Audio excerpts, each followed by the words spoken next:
Alright people, today I'm working on a 2015 Maserati Ghibli, and I will be doing the AC compressor. So I'll just walk you through the steps of how I got it out. I already took it out from the car already, but here it is right here.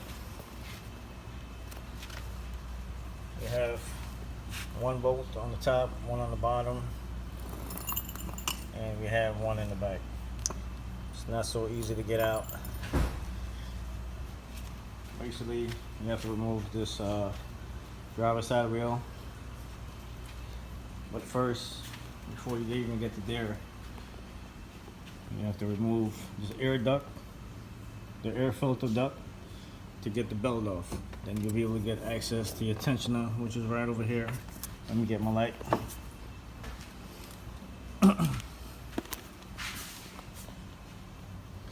There you go, you have access to the belt tensioner right there, because you could use a 3/8 drive ratchet to pull it, to take the belt off.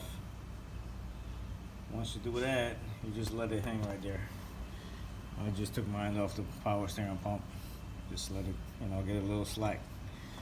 Also, on the driver's side, the duct, I use this here pry bar to lift this duct up, because it's actually in the way of the bolt on the bottom of the compressor to get the top bolt out.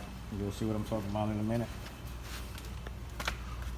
It will be coming out from right here, this hole right here in the wheel well, and you have one bolt there. This is the bottom bolt. You have one in the back here, which you can actually have good access to it, and then you have one on the top for the top one there, and that is the one. You see the duct right there for the turbo. That's the intake duct for the turbo. Let me get a good sight. There we go. I don't know if you can see it.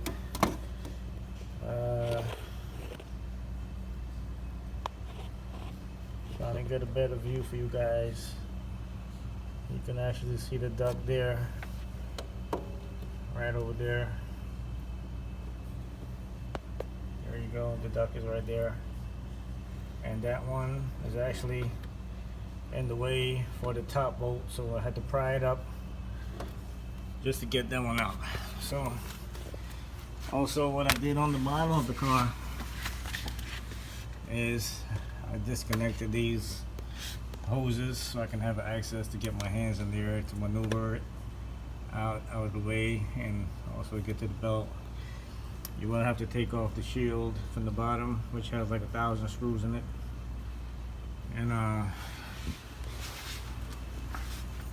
also have to remove the freon. So make sure you have the right equipment to do that, so you can actually recycle the freon and put it back into the car. Or if it doesn't have freon, you can just fill it up. Here are the service port right here. Now we put them back in a same Delphi remanufactured AC compressor.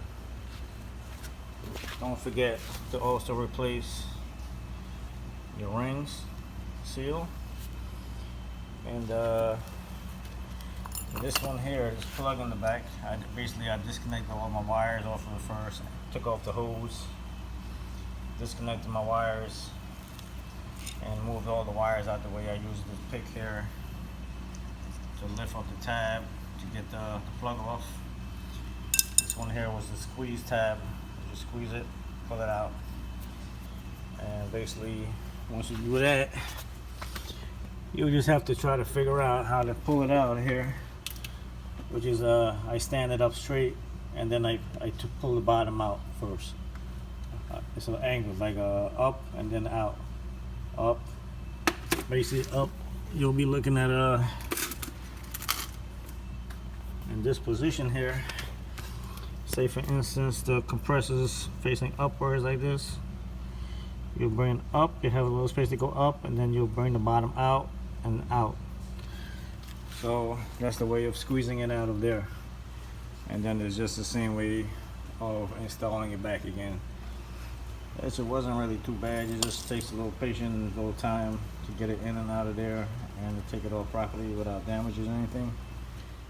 And you will need what I used to remove the bottom bolt, which as you can see right here, there's actually very tight right here, the space here to the bottom bolt, because you basically have like about 1.5 inch space to get the bolt out from the bottom. So what I used was let me see if I can find it here for you. I used this socket here, and then I used this on it, on the end of that, to go there like that, and I used it like a ratchet basically to get it out. The top one, I basically used this here, and I was able to, with the extension on it, I'll be able to get it out with a swivel on the end of it, with the same one here. And then I used this long one, I shot it out with my gun from the back, and I was able to get it out from the back. So you don't really need much tools. You will need a 10mm to get the bottom shield off, and also a 13 to remove your hose line out the way. And then you have some 30 torque, or 27 actually, to remove to get the shield off, and a bunch of little 10mm as well. And you have some Phillips screws down there too, which I just use a regular screwdriver. And basically that's it, people. Now I'm about to install back the new one. So if this was helpful, give me a like and subscribe, and stay tuned for some more good videos and helpful tips. And basically that's about it for now. See you guys on the next video.